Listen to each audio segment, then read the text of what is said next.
Welcome back to another episode of the Strength and Speed Podcast. I'm your host, Mudgear Hannibal Race Pro, Evan Preparis. And joining me back, I have Mr. Bobby Ross. What's up, everyone? So before we get into this episode today is brought to you by Mudgear. Mudgear, the maker of OCR socks, shorts, race apparel, jerseys, etc. Great product, great brand. Bobby, you've done some work with Mudgear, have you not? I have, and I loved it. Yeah, it was fun. We did a great photo shoot out there at KC Timber Challenge and shot a bunch of Mudgear content, pictures, video, like a mini commercial. So if you've seen the Made Tougher commercial by Mudgear, I'm talking to the man who shot, edited, produced, all that good stuff. It was a team effort. And Bobby did all the work. We just looked pretty. It was a pretty team. And if anyone wants a discount, you can use code UltraOCRMan. I think that gives you 10% or 20%. I'm not even sure. I know it's a discount, though. UltraOCRMan. It's easy to remember, too. And they just released the new Army colored green socks. That's as of today, as of this recording. So they have like one of their ruck socks is now like in that all green Army color. So you can check them out. And I know someone was asking about, like, are you allowed to wear Mudgear socks with uniform? Well, I mean, your boots cover them and your pants cover them, so you can literally wear whatever socks you want. I know that's not the official Army regulation, but that's what people do. So, all right, let's jump into today's episode. So we are back talking about Special Forces TV commentary. So the Special Forces is that TV show that's on Fox and or Hulu, depending on what platform you watch it on. And the first episode, we talked basically through episodes on the show, like 1 through 3, and then a little bit into 4. And we're going to be talking about 4+, and we'll see how far we get for today's episode. Any thoughts before we get started, Bobby? I just got to say, man, those are some whiny celebrities. Indeed they are. Indeed they are. And yeah, we're just going to jump into it. We'll explain. If you haven't watched the show, don't worry. We're going to explain the events as I kind of go through them, and then we're going to talk a little bit about how some of the mental lessons learned and how some of those apply to OCR and just how it differs from like real special operations selection or training courses. So we left off in episode 4, and they were moving in a broken vehicle through like the desert, pushing it towards an objective. And in the show, they're basically what we call slick. So they're just in their uniform and their boots, and they're pushing this vehicle. And I think the instructors were like yelling at them and getting them to push this vehicle through sand. And, they on the show, it was literally like 1,500 feet. It was, it wasn't even half a mile. It was so short. I was frankly surprised because in the, real Special Forces assessment and selection, it's miles. It's like 6 miles would be like a kind of like more of like a normal distance to move something like that. And it wouldn't just be the vehicle. There'd probably be something wrong with the vehicle, like missing a tire. And then you have to like off balance it. You have to essentially balance it or, something else wrong with it. And then on top of that, you have your 50-pound backpack plus your 10-pound weapon plus your 10-pound like water carrier. Yeah. So it's a lot more complex for the real thing, and I think the cadre were yelling at them again, like we talked about last time. The cadre generally just kind of keep their mouth shut and just watch and judge, and will occasionally make like offhand comments. And, you just kind of gotta power through it. And the real Special Forces assessment selection takes place in North Carolina. And when I say North Carolina, Bobby, what do you think the terrain's like there, the ground? It's pretty hilly out there, isn't it? It's a little bit of hills, but usually not too bad. What about the dirt? What do you picture when I say North Carolina? Like soil? Well, I mean, I haven't been there, but I mean, I'm just thinking, is it loose soil? It's like, I swear, it's like the Special Forces people like took truckloads of sand and just dumped it in the middle of North Carolina. There's so much sand. It's really? Yeah, it's like, and when I think North Carolina, I don't think sand at all. But when you go to the training course, there's like sand everywhere. You're like, where did all this sand come from? So you're trying to push a lot of these things through sand, which does not roll very well on pretty much anything. So it's pretty brutal. Yeah. That's terrible. It is. It's really terrible. I mean, like when you say like the length though, and also just like, how much more difficult real selection is, it makes me think about how when you do a show like that, you can't really control for fitness. You really just kind of have to control for who you think, I imagine, will get the most people to watch, right? Yeah. So it's like you're not selected because you can actually do stuff, but because people think it would be fun to either watch you win or fail. Good point. Very good point. Yeah. So it makes it interesting to me that with like the span of like fitness that they had, like, like just retired pro athletes like in their 30s versus, some up in their 50s, completely untrained, that they aren't more difficult. Yeah, it was the spread of athleticism was very surprising. It was vast. Yeah, I mean, no one's severely overweight, but obviously people past their prime and some people in their 50s, and yeah, it was surprising.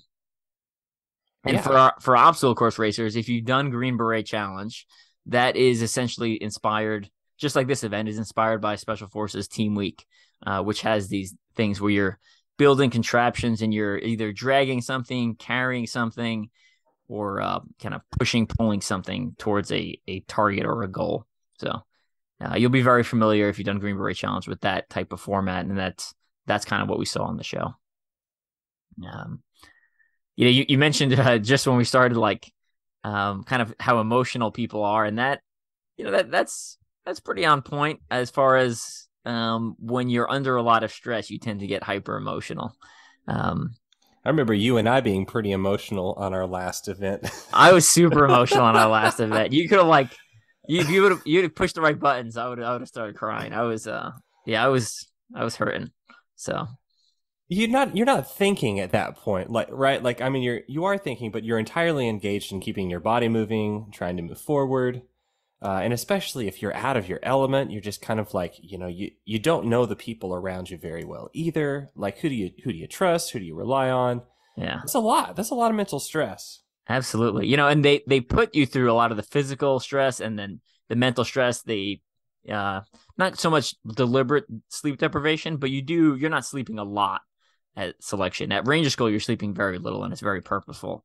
But what that does, it essentially breaks down a lot of your barriers and kind of like exposes your true self, right? So if, it's easy to be nice to other people when you're well rested and you're not exhausted and you're being, things are like in your control. It's hard to be nice to people. It's hard to be in emotional control. It's hard to think through things when you're tired, you're stressed out and you haven't slept much or you're at a severe caloric deficit, right? All those things kind of exposes who you are in stressful times. And that's, like as we talked about last time, that's the reason they have selection. They want to see how you react when things are going really poorly. And we want to make sure you're the type of person who's going to be like, all right, well, this sucks, but I'm going to start, moving towards the objective anyway. And, even if it takes all night or all day. Right. Well, and especially because like if, we were talking about athletes, the thing about being an athlete is you do everything you can to get good sleep. Yes. Because you're terrible. You don't perform well. Correct. Yeah. So the Army, if you look at some of the training courses and the selection processes, it teaches you really bad habits because it's like, oh, you don't need sleep. Just keep going. You'll be fine. It's like, well, yeah, it shows that you can do that and still be fine, but it's not for optimal performance. It's, focused on mental grit there. Right. During those events, I'm not going to spoil anything, but if you quit during a team event, it means more work for the team. Always. Yeah. Right? So Green Beret Challenge, you quit during that. If you have a team before, then you only have 3 people and they have to do the events. Or someone quits again, right? Then you have 2 people. Same thing with Special Forces Assessment Selection. If someone quits mid-event, they don't be like, all right, well, you have 1 less person now, so we're going to remove one of the barrels you have to carry. Like, they don't care. Now you have 1 less person. And you have to deal with the consequences of one of your people leaving.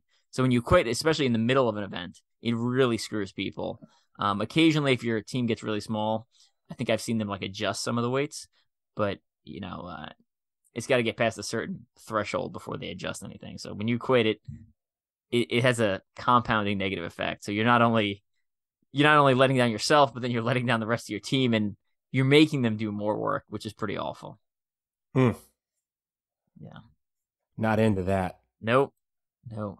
Dad told me don't quit. Yeah, and we talked about it last time about quitting. I think quitting begets more quitting, right? So if you start quitting at one thing, I think it bleeds over into other aspects of your life. That being said, if you someone who's in the back has in their past has quit at a lot of things, like you can always start over, right? You can be like, all right, well, today, right now is the from this point forward, I'm quote unquote starting on a clean slate and adjusting the way I approach difficult tasks, right? It's not a, um, you know, based off your lifetime of stuff you've done, it may have indicators of how you'll perform this in the future, but you can always like restart and be like, all right, now from this point forward, we're going to start applying ourselves towards doing difficult things and not giving up mid-event. Right. Something continuing on that, like as it moves on, we start to see some of the sort of kind of, I guess, punishment activities. Mm-hmm. Tell me, can you talk about how different it is? Is that something that you do? Like, are you punished individually, or is the group punished more? Like, how does it compare when It'll somebody be is? Yeah, it's both. So sometimes they'll single out someone specifically, like I talked about last time. Like you get a negative spot report, they call it, where essentially it's like a little card that goes in your file that says like you were being a dirtbag because of X, Y, or Z. But more often it's like team punishment. So someone messes up, usually the whole team has to suffer for it, right? So the someone falls asleep on security, that you're supposed to have like a certain amount of security in the middle of the night. So like if you're in a patrol base, you're usually at like 33%. So one out of every three people is awake, making sure bad guys don't get in. Sometimes it's up to 50%, and sometimes up to 100%. So, if the cadre come and they catch one or a couple people sleeping that are not supposed to be sleeping, sometimes they'll make you increase your security posture. So essentially, everyone suffers, even though it may not have been your shift to actually stay awake. Right. And then sometimes, again, if you're really messed up, they'll have you do exercises until people start giving up, right? So flutter kicks and push-ups and overhead arm claps and jumping jacks and, holding your rucksack straight out or doing squats with your rucksack on you. I mean, any sort of body weight exercise that doesn't require equipment or just requires a rucksack is basically fair game. All right. Yeah. Well, I mean, that makes sense. Yeah. So we're going to keep trucking back. We're up to episode 5 at this point. And, as people are going through, you'll see, when they lined up before, they were talking about how, they looked at the stronger people as basically the most fit, and there's an advantage, obviously, to coming into events like this and other military courses very physically fit, right? Because if you're physically fit in general, you don't have to dig as deep when there's something challenging. Right. As a general rule. And it's not such a shock. Correct. Yeah.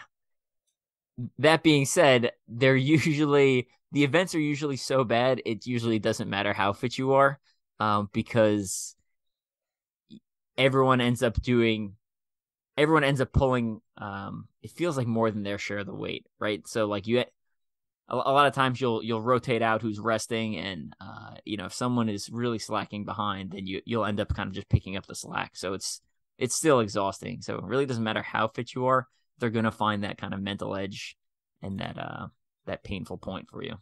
Yeah, absolutely. Is it even so? Something that being an athlete they tell us it teaches us to be more mentally disciplined, but that's not always the case. Not for every sport. Yeah. I think again, it's sport specific, like we were talking about last time. There's, it teaches you to be mentally disciplined for certain things, but sometimes when you pull people out of that comfort zone that they've gotten used to, they've forgotten how to be mentally strong, because again, they've been in their comfort zone and they've been so good at it for so long. You pull them out of that, and now it's like, oh well, I'm a world champion at whatever I'm doing, and now you've got me doing something that I'm not good at it. I'm not comfortable. I've never practiced before. So, but yeah. There was a lot of, do you notice on the show they'd be like, "Oh, you passed this event, you failed this event," as they were kind of going through all the different scenarios. Yeah, giving a pat on the back or saying buffoon. Yeah, I like the British guys like PG vernacular as he's Yeah. going through the course. It's like, there's a lot more cursing. I understand why it's not on TV, but I thought that was really amusing. Um, That's but it also like they're going through all this course, and it's like, oh, you passed this, you failed this. One, I talked about they usually don't give you feedback, but two, even when you do poorly on stuff, you still need to be able to kind of drive on, right? Like, so if you failed an event, and it's not a mandatory drop, as in like you fail this and we pull you from the course right now. If you right. fail that, you got to be able to be like, all right, well, that was a one-off, that was an isolated incident. I'm going to keep moving and move on to the next thing, just like obstacle course racing, right? Especially like World's Toughest Mudder or Toughest Mudder, or any endurance OCR where you fail something and it's like, all right, well, I have to do the penalty. It cost me a minute, whatever. I will kind of ignore it, put that behind me. And for me personally, I like to be like, I'm going to get it next lap. And then I'm like a little more fired up. And then sometimes I do, and sometimes I don't. Basically, every time I fail an obstacle at World's Toughest or Toughest Mudder, I'm like, that was a fluke. It was definitely a fluke. Whether it was a fluke or not, I try to convince myself of that. So next time, my probability of success will go up. Obstacle was wet. Yeah, it'll be dry next lap. Yeah. Sometimes it actually is. Especially on the endurance ones, as it gets later in the night, obstacles will dry out because people stop doing them. Right. Versus a lot of time, as soon as it opens, it's a muddy mess because everyone is like falling in the water and then getting back on or coming out of the last obstacle. Everything gets washed out where it's muddy because of all the feet going by. Yeah. But at the end of the day, you can't quit because then you are self-selecting, right? Like you're telling them that you're not making them to make the decision. Yeah, you always make them make the decision. Even if you're like, well, this whole course has gone poorly, you keep going, and eventually they will tell you you're not good enough, rather than you telling yourself you're not good enough. And I tell when people get ready to go to selection, I'm like, this is gonna sound really dumb, but don't let yourself tell you you're not good enough. You make sure they tell you. So at my course, my selection class, we had 320 or so start. We had 100 quit, so they voluntarily said they weren't good enough.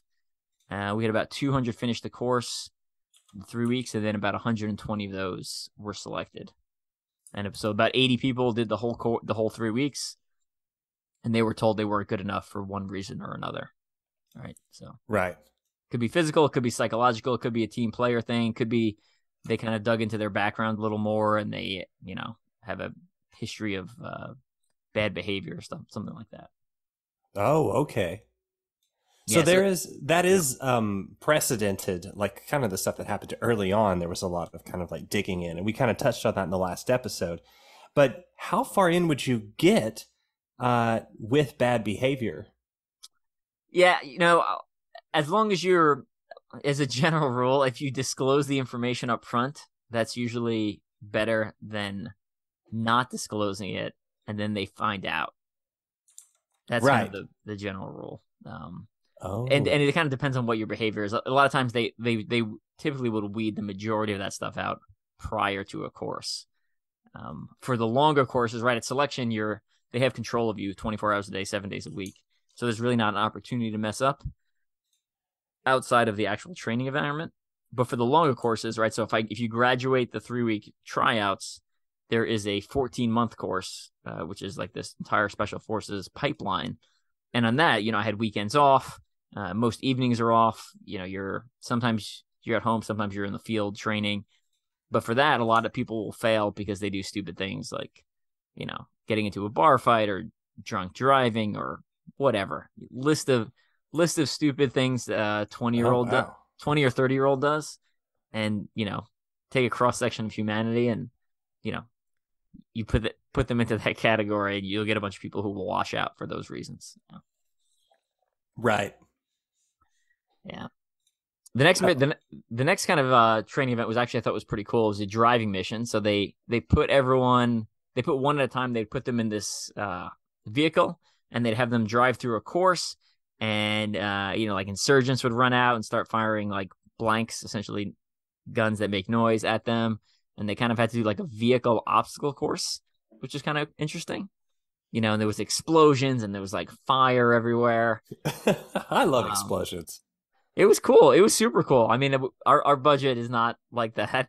But You're saying you didn't have pyrotechnics officers? no, we don't.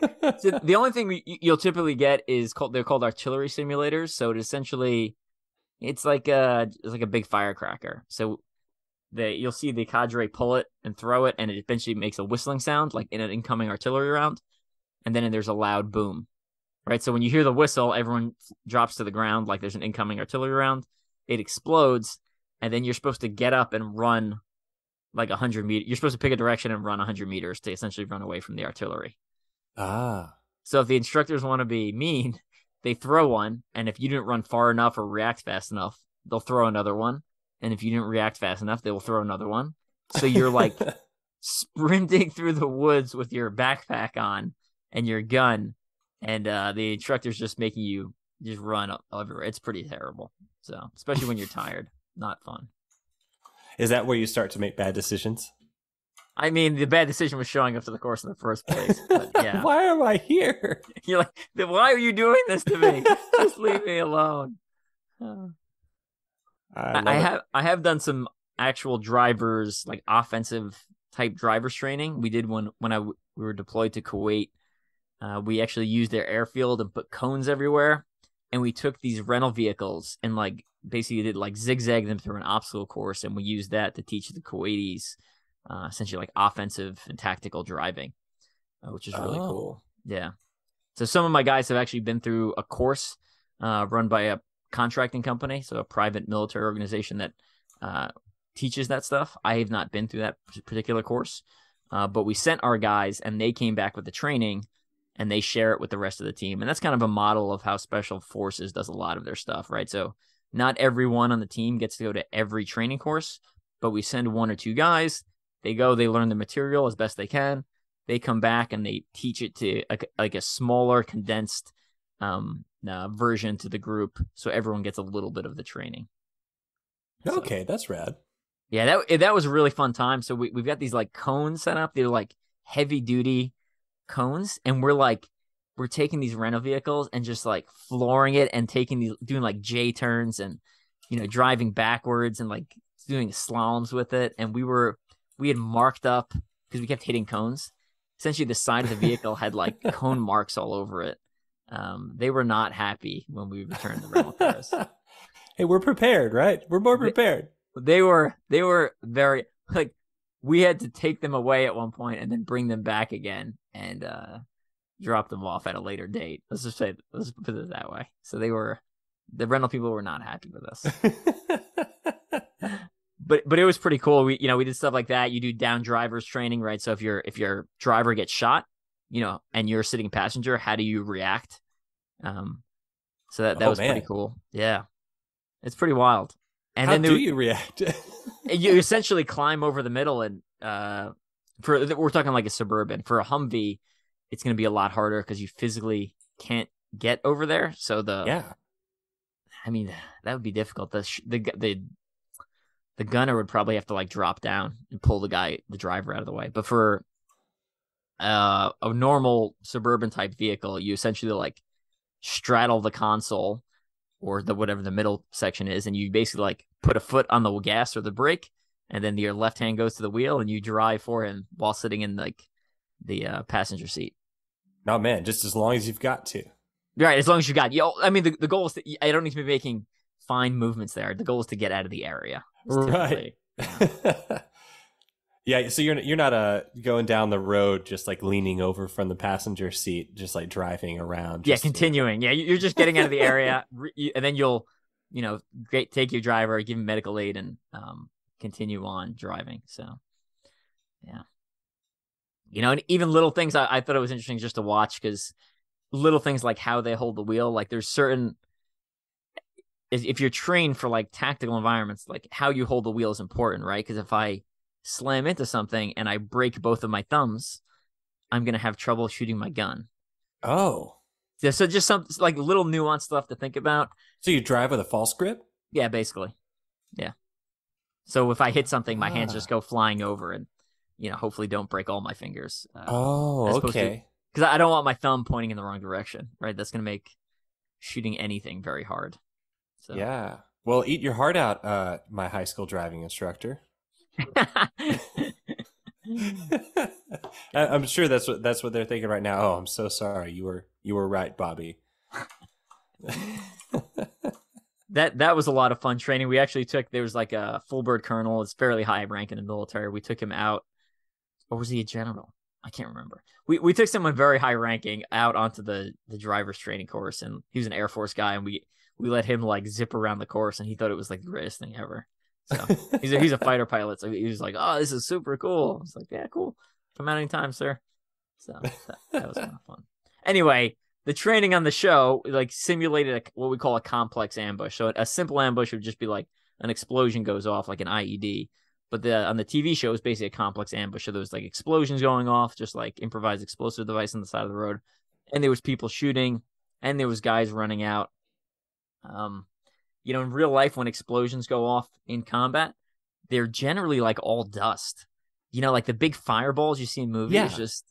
It's just not realistic. It just looks like a big cloud of dust. And, the scary part is the shrapnel and the metal that's flying out of those things. It's usually not a lot of flames. Right. The flames are very Hollywood, very production-based type stuff. Because, again, the goal of the explosion is to kill people, and you do that through shrapnel. I don't do that through fire, typically, unless it's like a napalm, like a jelly type thing that's specifically designed to set something on fire. Right. Which we did see some of those downrange. I've never had one detonate on me or my vehicles. I've come very close to one, but it didn't go off. So, boy, oh man, now there's nothing scarier than napalm, honestly. Yeah, if you read my Ultra OCR man book, there's a story of like us almost running over an IED, and afterwards the guys like, oh, the EOD guys that came and dismantled it were like, oh yeah, that would have been a bad day for you. It's like, oh, good. I was thinking it would have been fine. That was the one we were so close to it that I saw it actually as we drove by it, and I was like bracing for impact, and my driver's completely clueless, and we drove right by it. I mean, I'm not sure if it wasn't activated yet, right? Because you can turn them on and off. You can essentially turn the trigger on and off. I'm not sure if it wasn't activated or if we just missed it by like an inch, but it was. I mean, we were close. So, Evan, I'm glad you're here, man. Yeah, me too. Me too. Very much so. So in the show, they did have like one part where I guess this is a little bit of a spoiler. So at one point there's like a gate blocking the road, and instead of going around the gate, the ones who essentially did the exercise correct drove through the gate because it was a better decision than driving back out into the ambush. Oh yeah. So sometimes I wouldn't say sometimes it works well to not, I'm going to say not follow the rules, but sometimes you need to think outside the box a little bit. It's not like every test they give you is like it has like a trick or like something you have to break the rules to do. But if you can, as a general rule, right, we're training for combat, we're training for real situations. If you can justify your actions and it was generally safe for the training environment, they usually don't have a problem with it. So something like that, or like you driving through a gate to avoid going back into the ambush, would probably qualify for that. Right. And that I makes sense. I do have a story from one of my trips to Iraq where we were going on a raid, and I was the second vehicle where my vehicle usually was, and I told the guys on the radio like, "Hey, we're gonna go check out this compound," and I can't remember the exact phrase I used, but I didn't use the proper like military terminology. I didn't use the semantic like I didn't use the word raid. I was like, "We're gonna go hit up this compound" or something like that. So a couple of my vehicles didn't realize we were actually doing a raid. Again, this is a lesson I learned, right? So, not perfect. So we pull up to the compound and we get there and I'm like, what are they doing? So I told my driver, again, the one that almost set us on fire, essentially previously. And I'm like, just drive through the effing gate. So he takes a hard right and just drives through this chain link fence. And I'm like, oh, this is going to be awesome. It's going to be just like the movies. It's going to explode. Right. And one, it did not. So the gate broke at the side hinges, not the center hinge where the lock was.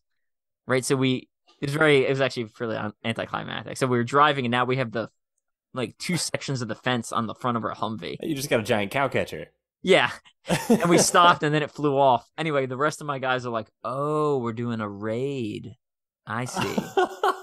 And then they drove in after, and we did a quick raid. That was yeah. It's why, again, why words are important, semantics important, especially in the military when you have guys who are going from unit to unit, right? So if I use whatever nuanced term for my specific group of guys, and someone changes out and they go to a different unit, they may not understand some of that nuance. So we try to keep things, and it's a lot easier said than done. We try to keep things generally the same across the board, so you can be kind of plug and play type situation.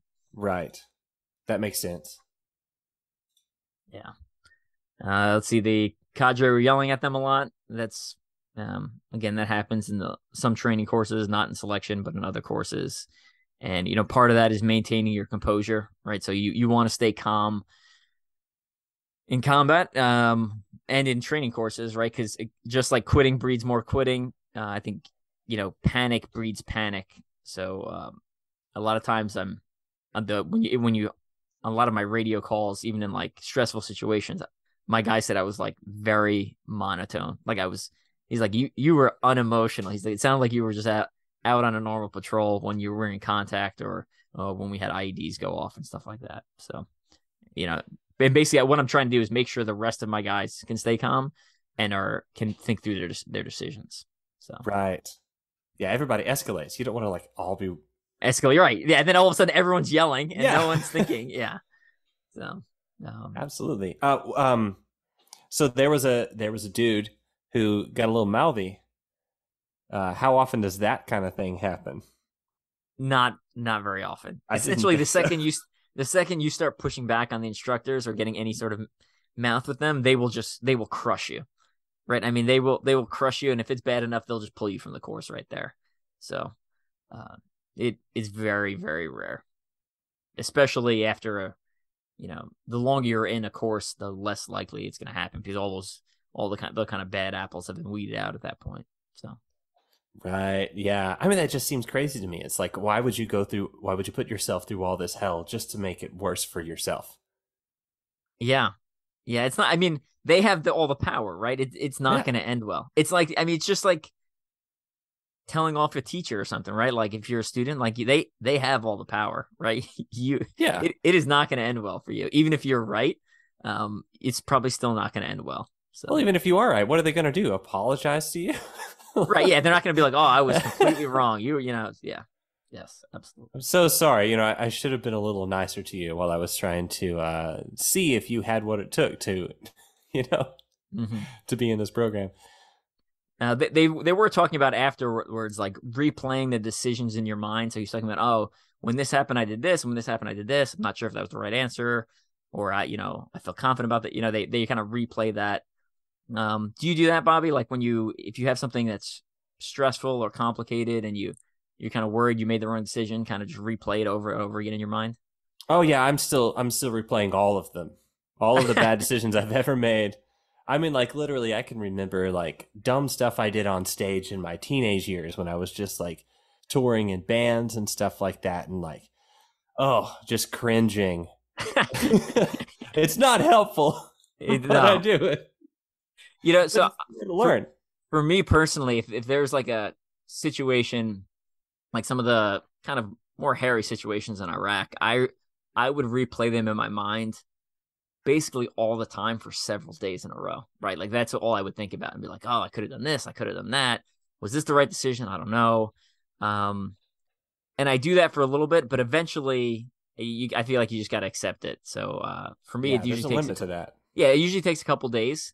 And as a general rule, I think even when it may not have been the perfect decision, I think at the time, based off the information I had, I made a decision that was like as best as I could, right? So right. I think for me personally, like I feel like I don't have as much some of the post-traumatic stress, because I'm like, well, that's the information I had at the time. And honestly, if I went back, I would have made the same decision again, even though it may not have been the right decision. So, Right. And that's a good thing. Like being able to say in the end what I did is what I should have done. Right? Cuz you don't really get that in like a lot of like regular everyday scenarios. yeah. Right? If you're like if you mess up something on your job because you did, it's just a different level of stakes, but being able to say, "You know what? In the moment I did this out of duty, out of care, and I'm proud of that," is like probably the biggest sign of emotional maturity in any human being that I can think of. Yeah. Good input. Yeah. All right, let's keep trucking. So at some points, the kind of right around this episode, I think we're on 5, right? The crew actually starts getting on each other's nerves. They're tired, they're hungry. And again, like we talked about, the stress kind of exposes who you are when things are not going not going super well. So that's kind of really what they're looking for. They want to strip away all the pleasantries basically the face you put on publicly that may not be who you really are. They're trying to get rid of all that to see how you are when things are terrible. So, right. Yeah. Well, apparently it worked. Yeah. And I want to jump back to one thing you said before. You were talking about, the getting mouthy with instructors and how like the instructors are always right. So, I mean, it has happened to me at military courses repeatedly.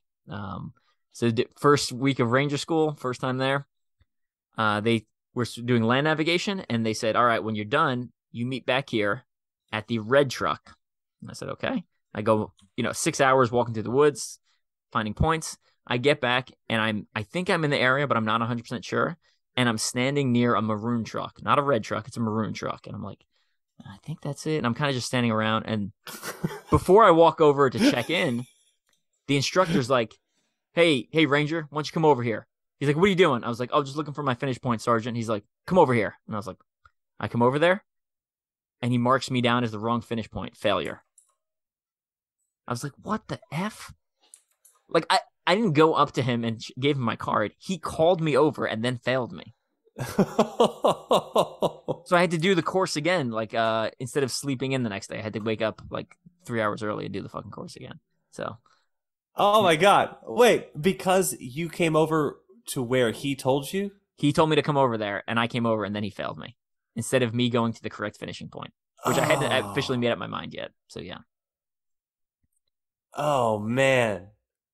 Yeah. Just playing with you, just trying to get a reaction out of you. Yeah. Testing you. Yeah, so I told the story about the land nav and failing Ranger School, failing that portion of Ranger School, having to redo that specific phase. I had a very rough go at Ranger School the first time. So there was that. At one point, they have you do practice missions. That's how you like move on to each phase. And one of the patrols I failed literally said I did every single thing wrong, which, I mean, obviously not true, right? It's like almost physically impossible to do every single thing wrong. He just, I don't know, that instructor didn't like the look of me, or he saw something he didn't like. Maybe he saw something I did earlier didn't like. I have no idea. But I've never seen a patrol that was graded so poorly. It was like straight red marks down my lane. I was like, what in the heck? And again, nothing you can do. You can't argue with them. It's like, all right, I guess I'll redo the phase. And then again, if you read my book, Ultra OCR Man, when I restarted, so I failed Ranger School, they restarted me on day 1.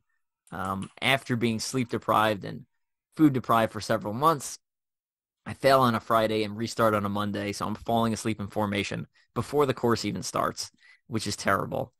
And they have us do push-ups, and you're supposed to do, I think, 45 push-ups or something, right? And I'm doing push-ups, 36, 37, 38, 39, and on number 40, I rest. And the instructor goes, "All right, Ranger, you're at 30. And I was like, what in the... He subtracted 10 push-ups, which at that point, my body was so beaten up. I was like, I don't know if I can do an additional 10 push-ups on top of what like the minimum requirement was. So yeah, and was that an honest mistake? I have no idea. Was he just messing with me? I have no idea. I think he was purposely messing with me, but I could be wrong. So it happens. It sucks. Hey, you did 55 push-ups though, I'll bet. Yeah, I did. I did. So my friend had said if he doesn't count push-ups, he's like fail on purpose, and then when you do the retry, because they give you one retry, he's like they grade a lot fairer. So he's like, but the problem is everyone blows themselves out on the first one, Right. so they can't do well on the retry. So I considered actually just giving up at that point and then doing the retry. But honestly, I didn't think I could. I didn't think my muscles were so bad at that point. I didn't think I could pass the retry if I had to. So Yeah. yeah, I mean, it happens, right? And one more story at dive school, you have to do a 50-meter underwater swim. So you're on a line, you sink down, and you swim 25 meters down, push off the wall, 25 meters back, and resurface. And you're not allowed to break the surface at any point. So it's actually fairly. Once you do it a couple times, it becomes fairly easy. For the first time someone does it, it feels so incredibly hard. You just feel like you're drowning and you're about to run out of oxygen any second. But it's about staying calm, like we talked about with the Humvee submerge. So 50 meter, I do the 50 meter, go down, touch the wall, push off, come back, surface, and I even like take a couple, like two extra strokes past the finish line to make sure I'm all the way past the finish line. And I come up, and the guy's like, "All right, you failed." I was like, "What?" He's like what do you mean I failed? Oh, yeah, I was legitimately very confused. I was like, Sergeant, I'm sorry. Like, I don't know what you're talking about. And he's like, when you went under, your foot, like when on my first stroke, my foot came out of the water. Oh, come on. Yeah. So Come on, man. because my foot broke the water, which I don't breathe through my feet, and it's not on the first, it was on the very first stroke. They were like, "No, that doesn't count." I was like, "What?" So I had to go to remedial training the next day, and I did the 50-meter underwater swim like 6 times that morning. And they're like, "All right, well, that was just practice. That doesn't count. So you got to do it again tomorrow as a test." I was like, "What the?" So Ugh. these are some of the experiences, right? And again, you just kind of take it, and you're like, "This is BS," but what am I going to do? So Yeah. And you just kind of hold on to your composure. yeah, even when you want to just like yell at the person, but um, all right, moving on. Episode 6, we're up to. This one had like a weird balance thing where it was like a couple of poles, and then you kind of had to like shimmy out on the pole standing. It's like a double pole balance beam, I would describe it as. And then you step over a block and then keep walking. So this was kind of odd to me because I feel like they'd tested fear of heights so many times at this point. It felt Right. very redundant. They even called this one Fear. Yeah, it was like it's like I feel like we've already done this with the high wire, low wire, and the rappelling and the jumping out of the helicopter. So it just seemed really redundant to me. Um, the one thing I thought was interesting, well, not really interesting, but the thing was unstable. So like it, as you lifted one foot to step over this block, the thing shifted a little, which is a lot like a lot of OCR obstacles where like if you're like Conquer the Golden used to have this ring on one of their rigs, and essentially all you had to move, you had to grab the ring, but you had to load it first so it locked into position before you transferred. Um, just simple like understanding basics of physics, right? So if you grab something that's not perfectly stable, it's going to tilt to one side, and you just kind of have Right. to preload it before you go over there. So again, very similar to the Ranger School balance beam we talked about on the first podcast, kind of walking out and stepping over something. Um, Right. the event is on the show. It's a 10-day event. In my experience, the first week of any training course goes by the slowest. It goes like, I know it doesn't make sense, but it feels so long. The first week always feels so long.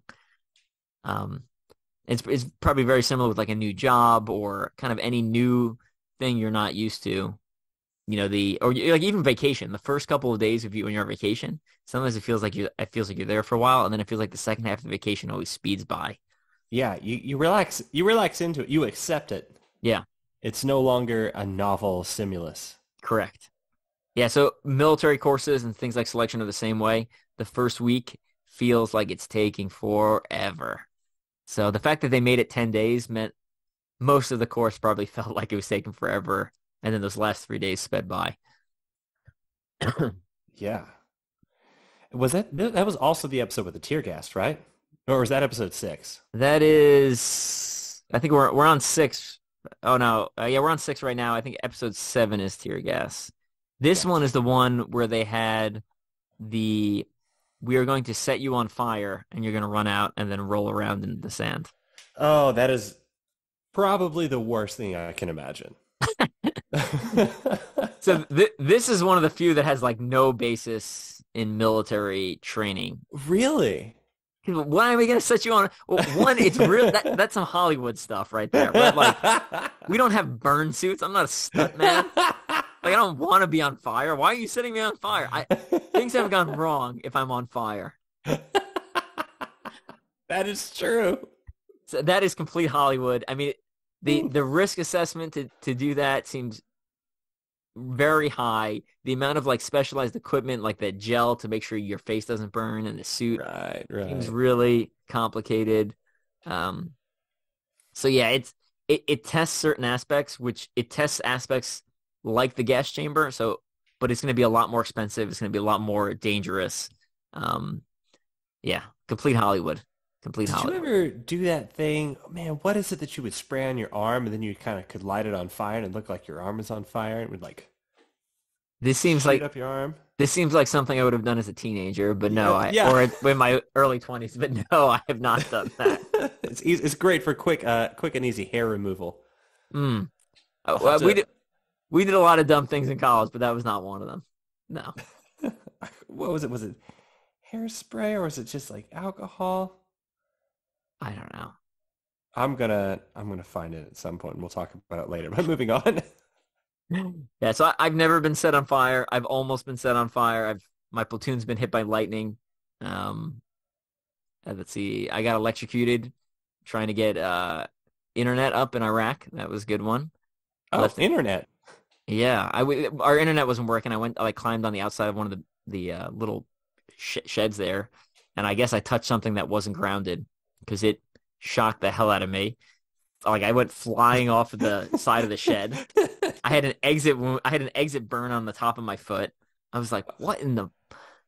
I'm only laughing because it sounds horrific. It was around. I was like, "What in the?" I was like, "I came to Iraq, and this is like probably month 3 of the deployment." I was like, "I came to Iraq, and the closest I've come to dying is getting electrocuted, setting up internet. Like, what in the heck is going on?" Also, I'm setting up internet. Yeah, yeah. Internet's important. That's what you need. That's what you need. That's what people need in Iraq. So Basic utility, man. basic utility. Yeah, keeps everything else keeps you amused. Uh, I think this selection, real selection, military in general, like really plays on the fear of the unknown and people's fear of death, right? So a lot of the things are you're going into an unknown environment, and that's what makes things hard. And that's true whether it's combat, it's true whether it's first day on a new job. That's true probably for you, like if meeting a new client, maybe like a guy who's a wealthy client who's hiring you for the first time, right? It's fear of the unknown. You don't know how they're going to react. Right. You don't know if what's good enough for them. Yeah. So yeah, the military gets you really comfortable with that because right, I move jobs basically every 2 to 3 years. So every 2 to 3 years, I have to walk into a job and essentially, whatever street cred I built up on the previous job, you almost start at zero, which is frustrating sometimes, right? Because you build all these relationships, and it's like, oh, well, I know Evan, he's a good worker because of X, Y, and Z, and then you show up to the new job, and it's like, all right, back to zero. And you're like, ah. So you have to like reestablish yourself. So it's good if you're if you messed up at your last job, it's good because then you can start it fresh. But if Me too. you're doing well, it's kind of annoying because you constantly have to like reset back to zero. So Yeah, that's terrible. yeah. The show does seem like there was a lot of downtime between events, and Yeah. so that is not actually that. So Ranger School is very little downtime. A lot of the other military courses is very little downtime. selection, there's actually a decent amount of downtime where you just kind of like sit in your hut and you wait. It's really weird. You essentially wait for, so when I went through, they had a whiteboard out and you would just sit there and you'd have someone check the whiteboard every couple of minutes essentially. And the instructors would walk out and they would write instructions on there and you follow the instructions. So the instructions would say like, you know, 3 p.m. or 1500, rucksack, uniform, formation. And you show up, rucksack, uniform, and formation, and then you take instructions from there. But they never tell you what's going on. They never tell you what event you're doing. A lot of times you can guess, right? If I show up in PT uniform as opposed to like my normal Army uniform, I'm probably going to be going for some sort of run, or there might be some sort of physical training session, log PT or rifle PT or something like that. But if I'm in like a full uniform, it probably means with my rucksack, it probably means I'm going for a ruck run or ruck march or some other type of event. So, Right. yeah. But you do end up sitting around in like these huts and kind of waiting for instructions.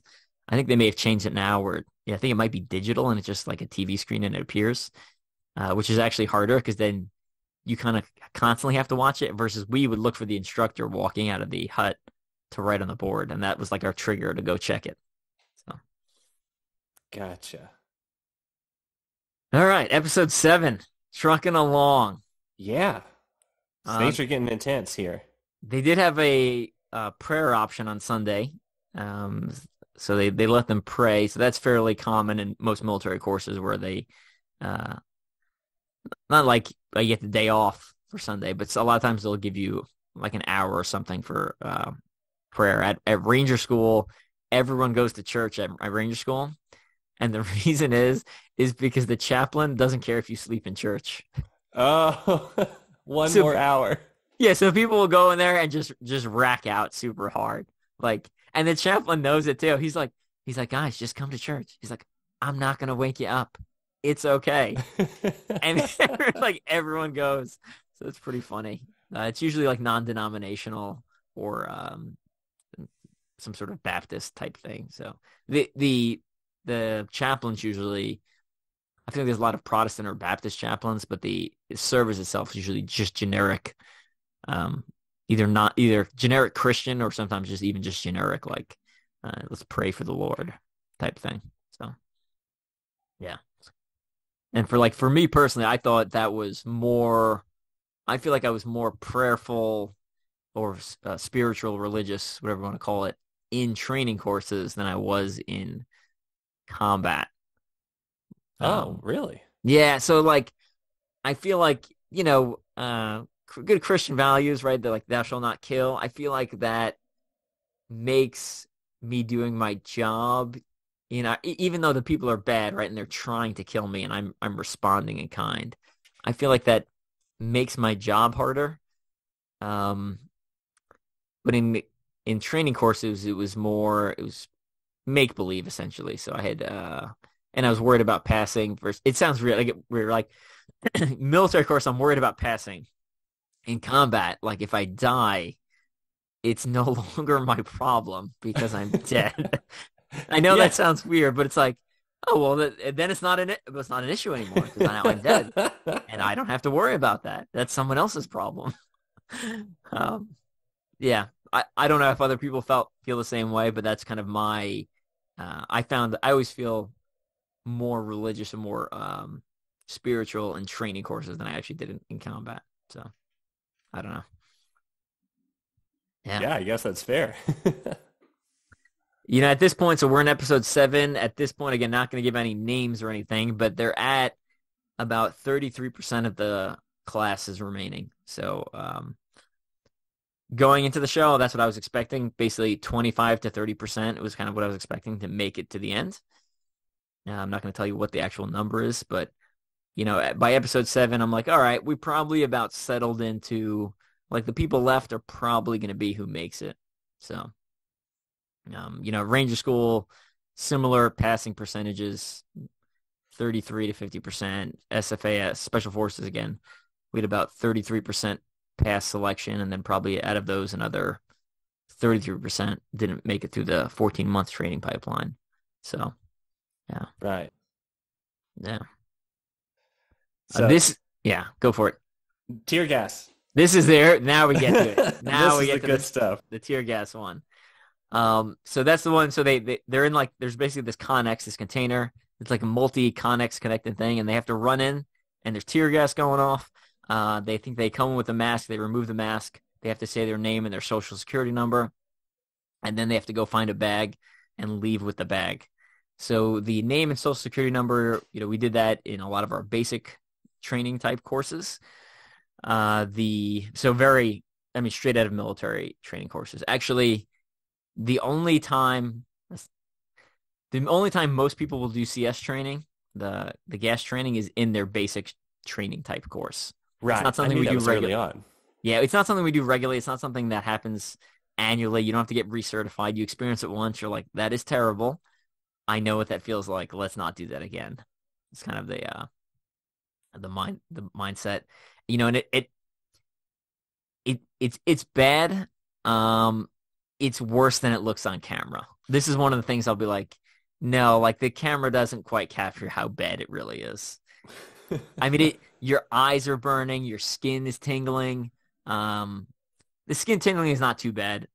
It's kind of like taking like a really strong pre-workout where you get that tingle, kind of like that. Oh yeah, I like that. The burning is terrible.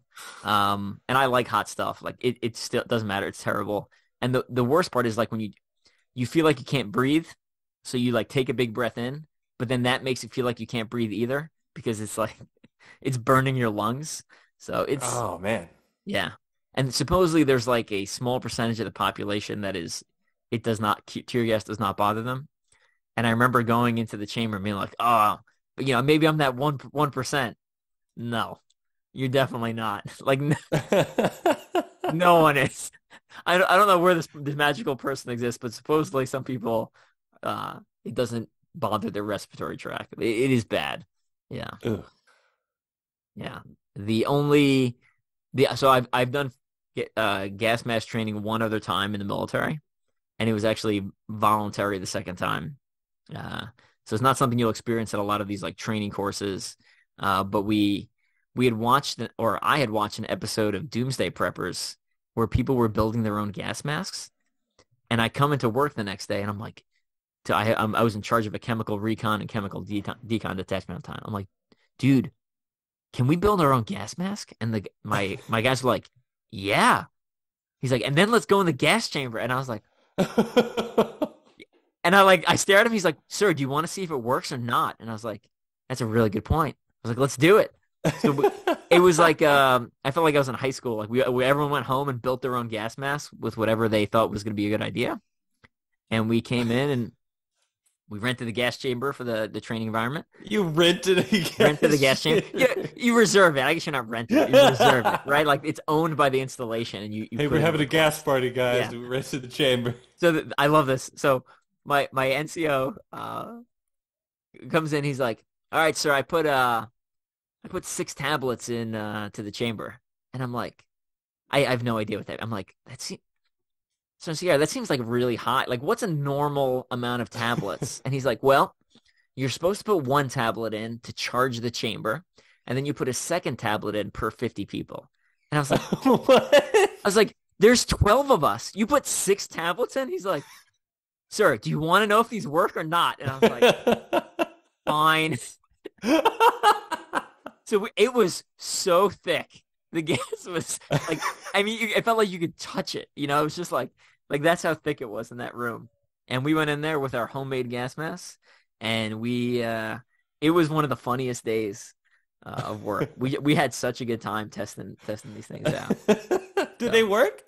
So a lot of the ones I had to read the book to know. A lot of the ones on Doomsday Preppers do not work. So the problem you'll find with a lot of the stuff is you need a good seal around your face to prevent the air from seeping in. Right. So a lot of the ones that we got from the TV show, you just can't get that tight of a seal. It's got to be a suction cup seal to your face is what it's got to be. So we found a couple of models that work. I'm not going to quite disclose them on here. We found a couple of make your own stuff that I could go into any country and essentially build off the shelf. No, but yeah, Oh, yeah, since you all made different ones. we all made different ones, and basically the rule was you had to be able to acquire it locally. So, Home Depot or whatever. So that was kind of the thing. They were also on the show. They were also in like basically Tyvek suits. So essentially, you know, anti-chemical or gas suits essentially. So all it is a non-porous material, right? So we have in the military, we have these suits that are supposed to be for chemical attacks, but at the end of the day, it's basically a non-porous material. So you can use trash bags if you really want to, right? So if we ever have a chemical attack in the United States, you could put on a bunch of trash bags or sweat, like the sauna suits that people use to cut weight. Yeah. Because all you want something that's just not going to absorb and get onto your skin or stay on your skin if it touches your skin. So. Oh man, I remember the sauna suits from high school. Oh yeah. Yeah, I did. Was not good at dieting. I mean, it's not a good technique. No, it is not. You do not feel good after sweating. Yeah, I've gotten in, as people of the podcast know, I've gotten more into like martial arts, and I've watched a bunch of documentaries on people cutting weight and, for fights and stuff like that. And it's just such a terrible idea. Like it's a disaster, like people like almost killing themselves, to dehydrate themselves to make weight. It's like, oh, yeah. And then it takes you a couple of days to bounce back. So you will, if you cut that much weight, you're not going to be feeling healthy or performing at your best even, so. Right. But you may end up 15 pounds over the other guy. So again, like most things in life, there's a trade-off. So they did have people, we call them sugar cooking. Are you familiar with the term sugar cookie? No. So sugar cookie is when you have someone jump in water or the beach, the surf, whatever, and then you have them roll around in the sand. Oh, wait, they said that in the first episode. Yeah, I think they did in the first episode as well. Yeah. So they did some sugar cooking of some candidates where you jump in the water and then you roll around in the sand. That is very Navy SEAL-esque. I'm having trouble remembering if I've ever done it at any of the Army courses. It's very Navy SEAL, whereas Navy SEALs constantly going in and out of the water. They're buds basically on the water demolition courses on the West Coast in Coronado. So they do that a lot where they jump in the water and then they have them roll in the sand and do physical training, PT. So yeah. The big one we did. So if you watch, there's a documentary called 2 Weeks in Hell, which I've been told is no longer very accurate because it was from when I went through selection. It is not from, I guess the course has changed since then. But the two big ones we did that were similar to like sugar cooking is we call them log and rifle PT. So log and rifle PT is essentially you're holding out your rifle and you're doing like overhead arm claps and you're doing arm raises and you're running back and forth and stuff like that. So that was rifle PT, and you're rolling around in the dirt and you're sweaty. So you're basically doing a sugar cookie, but without being wet. It's your sweat is providing the moisture. But log PT, and if you watch the documentary, you'll see this, is just like it sounds, very similar to a lot of the Navy SEAL training where they're pushing, you have like 10 guys on a log and you're doing like presses and squats and you're moving it around. You're doing sit-ups with it. But the worst part about log PT from when I went through is they purposely feed you like a big meal or a meal right beforehand. And then you go right into log PT and people start vomiting in the pit. Like there's an area of like all these like little pieces of chopped pieces of wood, and you're doing all this like exercise after eating a meal. Like, 15 minutes after you finish eating, right? Yeah. And people start vomiting. And then once one dude vomits, again, it's like a virus that spreads, like other people start vomiting. It's pretty gross. And then when you throw up, they're like, don't throw up in my pit. Don't throw up in my pit. This is what they say. This is a direct quote. Pick up your weakness and put it in your pocket. So people like threw up into a bunch of like wood chips and they pick up the wood chips and shove them into their pockets, like their big cargo pockets. So you have wood chips covered in vomit in your pockets. And then they're having you roll around in the wood chips afterwards. Right? So you're essentially rolling through the leftovers of people's vomit. They don't do this anymore, I've been told. primarily for health reasons. Yeah. Because eventually someone's like, you know, this isn't very sanitary. Um, but if you want to see what it looked like and what I went through, it is up on, the documentary 2 Weeks in Hell, which is also super misleading because it was 3 weeks when I went through. They had dropped it for 2 weeks as like a test program for a while to see if they could get the same results with less time. And they decided to keep it at 3 weeks, I guess, eventually. But yeah. Yeah. It'll picking up your weakness. Yeah. And the guys would like run out of the good guys would run out of the pit to throw up, and then they would yell at them for leaving the pit without permission. It was like, yeah. It's like the only time, I mentioned the instructors are calm most of the time. This was like the only time for when I went through that they were like yelling at you all the time. So it went from no feedback to all negative feedback, back to no feedback.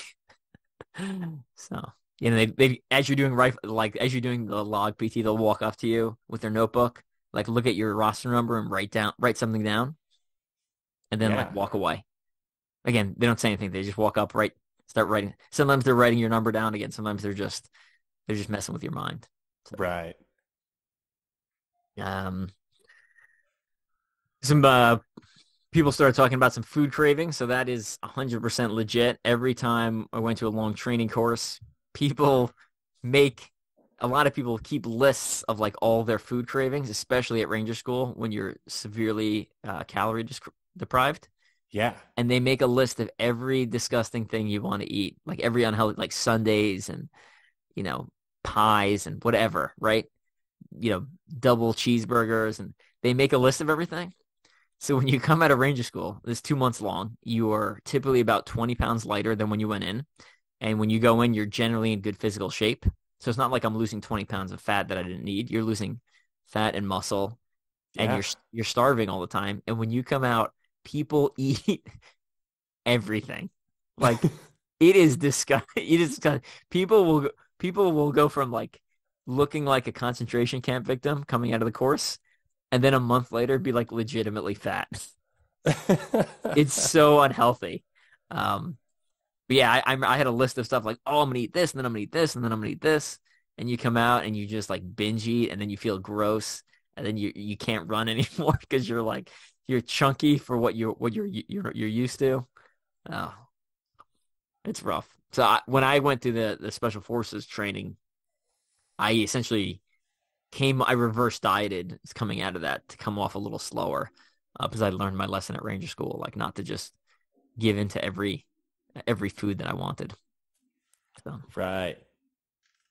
You get any big cravings during like your first marathon, the one you put up on YouTube, has the YouTube video, anything like that? No. You're like, oh, I'm definitely gonna eat this when I'm done. It wasn't long enough to be that strenuous. Okay. Like it sucked because I was cramping because my nutrition was terrible. But afterwards I was like, yeah, I'm hungry, but like I wasn't like dying. But also it's still pretty normal for me to just eat a whole pizza. Okay. So that's what I did. All right. Sounds then good. I felt pretty good the next day, honestly. Like I wasn't gonna run the next day if I didn't have to, but if anyone wants to see that, you can head over and check out Bobby Ross's YouTube channel. What's it called? My First Marathon? Is that what it is? Yeah. I ran a marathon without training. That's the title of the film, of the little mini I wouldn't recommend it. No, not a good idea. No. I did the same thing. That's right. Yeah. On the road with your buddy, right? So that one was the Marine Corps Marathon. And then my first ultra was also basically no training. And we ran from Washington, D.C. I'm sorry, Baltimore to Washington, D.C. That's right. Yeah. Also sketchy. So, it's almost, I guess I wouldn't recommend it, but like in some ways I'm glad I did that first one like that because when I did go and do another one, it was so much easier. So much easier. There's so crowds, much easier. There's energy, there's excitement. You get a t-shirt, you get a medal. It's much better. I knew how to eat. I kind of knew a little bit more like how much salt to have. Yeah. That's actually a good point. I mean, especially if you're going to spend a lot of money on a marathon, some of them, the travel and the race entry is really expensive. So like doing one first to kind of work out some of the kinks allows you to go into the second one with like an actual goal versus people show up to their first marathon with a goal And it's like, just focus on making it across the finish line. Yeah, like you can have a plan, but like focus on finishing. Yeah. Basically, anytime you do a new distance, the primary goal should be like finish the event, and the secondary goal you can have other goals to kind of help motivate you, but finishing the event is always the first important part. Right. Yeah. All right, I think we'll actually gonna lead this over into a third episode. I think. Yeah, I think there's this. It gets pretty juicy. Episodes 8 through 10. Yeah, so we are about halfway through episode 7, and I still got notes for 7, 8, 9, and just a little bit of 10. So we will continue this on the third and final podcast of Bobby and Evan's random commentary. just shooting the breeze, man. Yeah. Just hanging out, talking about a weird reality TV show. If anyone has any other, like, I want to hear reactions for something else, I guess just let us know. I don't know what this is. I've a fairly unique background in this. That's why I know why we did this specific one, and I had a bunch of people ask me questions. So that's why we chose this one. But if you're liking these episodes, just shoot me a message, let me know. If you don't like these episodes, I guess shoot me a message, let me know, and we probably won't do it again. Unless I find something that I really want to talk about, and then we'll just make you listen. I don't know. So. Also, we want all the questions too. Like, did anything stick out to y'all? Like, what was interesting about the episodes, probably 7 through 10? Yeah, if you watch the show. That's a good point. Yeah, so I don't know. The first one's out already, so feel free to shoot us a message. But I don't know when this one will come out. If we'll release it before we record the next one, but probably we'll see. Yeah. Any final shout outs you want to give, Bobby? Any projects you're working on that people need to go check out? No, just the usual, taking it easy for a couple months, I like it. Did you get your PS5 yet? I did. Amazing. I did. What games? I don't even know what games are on PS5. I'm playing Demon Souls right now. Anybody, shout out in the comments below to anybody who's made it through Demon Souls. It is one brutally hard game. Something that I think Evan knows quite a bit about. I know Demon Souls? No, well, no, just hard just things. hard. Okay. Just banging your head against the wall trying to figure out a boss, and that's just, for some reason, that's a very satisfying feeling to get through it. I'm on I don't play many video games, but I have like really weird niche interests in things. And right now I'm on like a deep dive of the Doom franchise. So just kind of watching a bunch of YouTube videos and reading some of like the fiction books that came out about the franchise. Oh, it's so good. You need to jump on and look at NoClip's documentary about Doom 2016. Okay, I'm going to check that out. Feature-length doc by NoClip about the Doom 2016 sort of just all of the development and all the thought that went into kind of like starting again with that franchise. It's fascinating. Yeah, I mean, that was like one of the original, that's one of the first major computer games I remember playing all the time. Wolfenstein 3D and then Doom 2. I played so much of that growing up. So. Oh man, yeah. My first was Doom 64. Okay. And that hooked me. Yeah. I really like the I like the story of like the guy going in there and like shooting demons in the face. I find that somewhat satisfying. So yeah, it's fantastic. And the graphics and the just some of the gameplay looks amazing. So I haven't even played Doom Eternal, but I've seen it on YouTube. Dude, I think what we should do is we need to do a video about Doom mods. I could bring you in on some fun mods that people have done over the years to that original Doom engine, which is just great. It's so fun. Nice. Someone sent me one at one point, or did I send one of my friends one? I can't even remember. I don't know. Anyway, we've digressed wildly. All right, we're gonna get going. Check out teamstrengthspeed.com. Again, all the merch and the books and stuff are on there. I also started posting what I call OCR garage sale.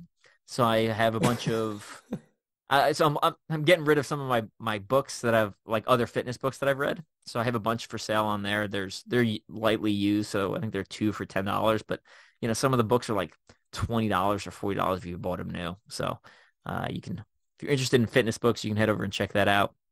Again, there's only one of each, so pick up. And then I am going to put some of my like old. I've got too many rig grips, there's too many. I have too many. I'm trying to get rid of some. Boxes and boxes. I'm gonna put some. I get some for sale. Again, they'll be about like 50% of what they normally cost. They'll be on the teamstrengthspeed.com website, and you can pick them up. Again, all that stuff is essentially only one because I only have one of that particular style. So if you want it, do not wait. And then our Blegmit Large Extreme should be coming in. They showed up while Deanna Bleg was on vacation. So I can't remember when she gets back. It should be another week, I think. And then we got to wait for them to arrive. So we should have, by the end of the month, I know I said last month, but by the end of this month, we should have Blegmit Extreme Larges back in stock. Again, we have all the other sizes besides those. Bobby, anything else? Nothing, man. All right. Good luck on Demon Souls. Is that it? Yeah. All right. We'll catch all you later. Bye, y'all.